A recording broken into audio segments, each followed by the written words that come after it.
this. Nabasa ko lang sa post ni Direk Daryl Yap. Pabasahin ko rito. Nakakaiyak, nakakadurog ng puso. Ito ang sabi ni Direk Daryl Yap. Ganyan nga, Inday. Pagmasdan mo ang halimaw na tayo ang gumawa. Pagmasdan mo ang taong halos halikan ang iyong paa nung kailangan ka. Ngunit lahat ng halik ay mula kay Judas pala. Ito. Pagmasdan mo ang taong nakiamot lamang ng liwanag, ngunit gusto ka ngayong ilagay sa dilim.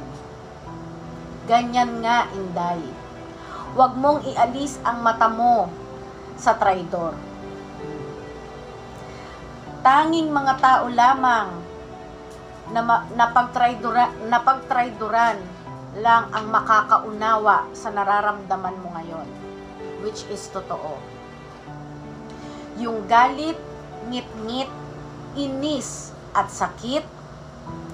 Galit dahil alam mong kahit hindi ka perpekto, hindi ka masamang tao para tapakan. Ngit-ngit dahil kasabay ng katraidoran ay maraming mahal mo sa buhay ang nadadamay. Inis dahil kailangan mong harapin ang lahat ng taong sinaksak ka patalikod. BBM, Lisa Marcos at ito. Lahat ng tao na dumidikit sa kanya nung campaign. Kilala ko yung mga yan. At sakit dahil pinakisamahan at pinaniwalaan mong tunay ang lahat ng ipinakita.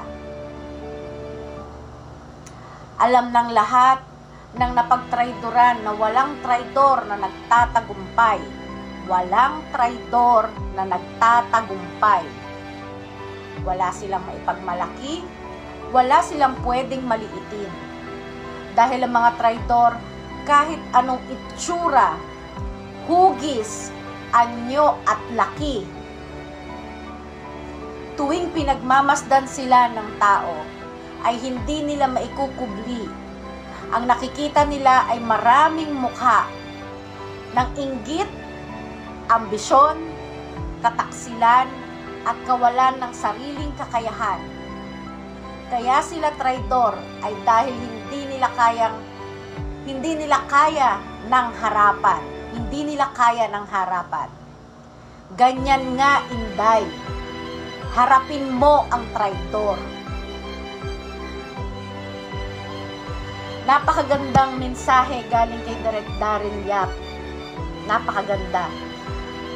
So ngayon, bawat isa sa atin na mahilig tumulong, magiging silbing aral ito sa atin na yung ibang taong tinutulungan natin, nakukuha pa tayong traidorin. Tignan nyo na lang ang ginawa ng mga Duterte sa mga Marcos. Nilinis ang putik at baho sa kanilang pangalan, ibinangon ng mga Duterte ulit. Lugmok na lugmok ang mga Marcos. Sa Senado, sa Congress, walang sino man ang rumerespeto sa kanila noon. Kinamumuhian ng mga Pilipino. Pero dahil sa tinulungan sila ng Duterte, makabalik, mabigyan ng tiwala ulit. Yung baho sa pagkatao nila, nilinis ng Duterte. Tapos ngayon, anong igaganti ng mga Marcos sa mga Duterte? At itong demonyong to, na walang track record, walang napatunayan, ang sisira sa isang agila na napakadaming pinatunayan, madaming natulungan, at ito'y walang alam kundi magnakaw ng bilyon-bilyong pera sa gobyerno.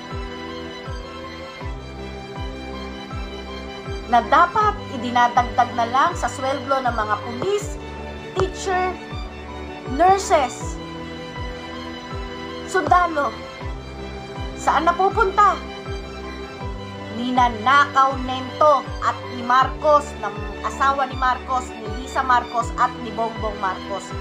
Silang tatlo ang salot ng Pilipinas. Uulitin ko, silang tatlo ang salot ng Pilipinas. Mga tinulungan ni Inday makaahon sa putikan. Mga tinulungan ng Duterte maipalibing ang kanilang ama na ilang dekadang nasa kung saan lang.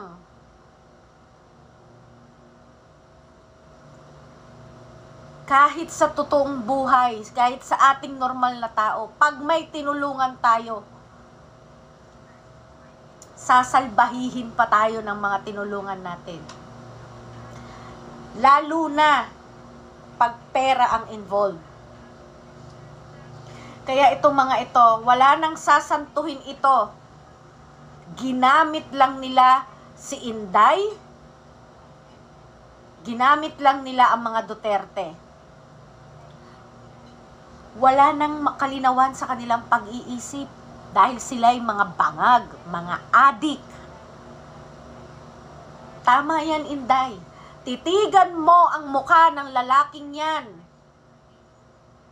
At balang araw, kapag nailuklok ka ng sambayan ng Pilipino bilang presidente, tignan mo ang pagmumukha ng lalaking yan.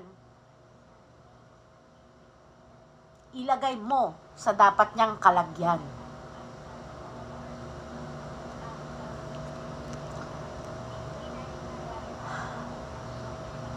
Sambayan ng Pilipino.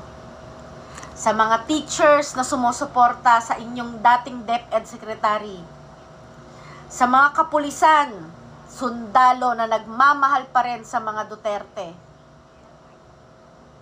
sa mga nurses na binigyang halaga ng mga Duterte, OFWs, lahat, alam po namin na ang suporta nyo ay nananatiling na kay Duterte.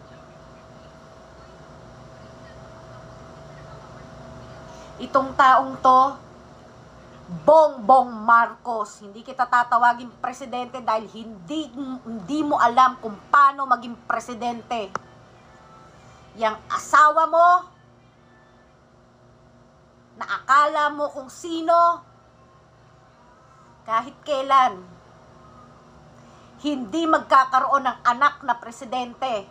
Huwag niyong ipagsiksikan si Sandro Marcos na maging presidente.